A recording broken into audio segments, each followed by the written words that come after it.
Welcome to my channel. My name is Misty, and of course the channel's name is Speculative Magpie. And I'm doing my third video for tonight. So we are going to do another book review, another short book review. I have like 2 left after this one. So we're just knocking them all out tonight. So this one here is another Wormwood subscription book, and this one is Merciless by Bryan Smith. Now let's read the synopsis and then we'll come back and talk about it, okay? Psycho newlyweds Grant and Lindsay Weatherby are true crime junkies with a thirst to know what it feels like to kill for real. Young, prosperous, and good-looking, they are seen by friends and family as the perfect couple. No one sees the dark side to their love. After their wedding, they embark on a trip across the country. As their honeymoon gift to each other, they plan to abduct, torture, and kill a stranger. But what was planned as a controlled one-time event soon explodes into a spiraling orgy of blood, nightmares, violence, and depravity. And yeah, this book is all of those things. This is pretty brutal, disgusting. You don't like anybody in here. There are no good characters in this book. Did you ever see that movie back in the, God, I want to early 90s or maybe 2000s, but I think 90s. Juliette Lewis and, God, I can't remember his name. Natural Born Killers. Woody Harrelson, that's it. Woody Harrelson. This book reminds me a lot about that, only these are more like yuppie killers. The guy's like a computer guy, and then the girl's just this hot chick, basically. And they got married, and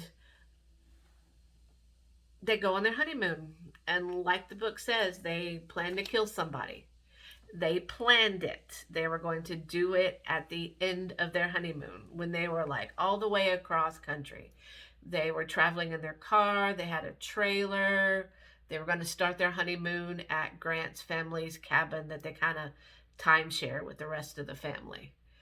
And they pull over, and Lindsay doesn't follow their plans, of course.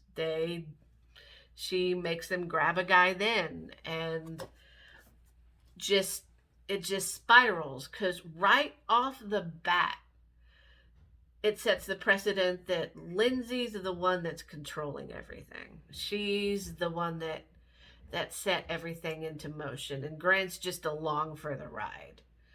And it's a bad, violent ride.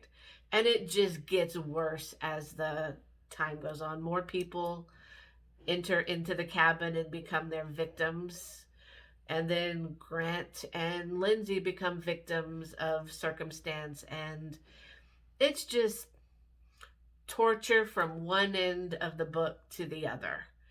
And that's basically all it is. It's just them seeing how bad they can torture these people and the breakdown of their relationship. Because the minute Lindsay breaks that plan, Grant's on edge, Lindsay's on edge, everybody's just... And it's just, I think I gave it a 4 out of 5 on Goodreads because it is well written. It's interesting. And there's like surprising twists there at the end that I definitely didn't see coming. The brutality is pretty creative. A lot of blood, a lot of parts being ripped off and things like that. But I mean, this book here made me realize that this is just not the kind of horror that I enjoy the most. I'm not saying it's not the kind of horror that I'm not going to read, okay? I guess I like my horror to have a more supernatural bent. I like the monsters. I like the ghosts and the haunted houses and the werewolves, and just I like that part of horror. This here, I can take it or leave it. If it's interesting, if it like keeps my attention, then I'm gonna like it. But yeah, this is basically torture porn. And I mean, it's pretty decent torture porn. I mean, Lindsay and Grant are the Ken and Barbie doll killers from like Canada, if you know who they are. And they just spiral and just amp each other up, and it's kind of interesting to watch. And like I said, that twist at the end like threw me for a loop. I did not see that coming. And then the last couple pages just made me so angry. And it's not because it was bad or written, it's because the situation that was happening in those last 2 pages, I'm like, yeah, I could totally fucking see that happening. And it just infuriated me to no end. So it didn't really gross me out. There were some parts where I was like, well, that's kind of harsh, but yeah, um I've read better torture porn, but it's still good. It's like a 4 out of 5 read. Hot people killing other people. So if that's something that you're into, recommend picking this up.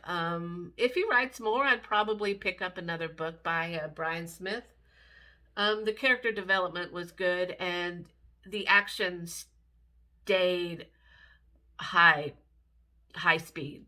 Didn't slow down at once. This was a fast read simply because there was so much going on in this book. And it was really good. And like I said, about a 4 out of 5. So if this is something you're into, pick it up, check it out. Highly recommend. So that's it for that book. So I will see you next time where we talk about some books and things. Okay? So I'll talk to you later. Bye.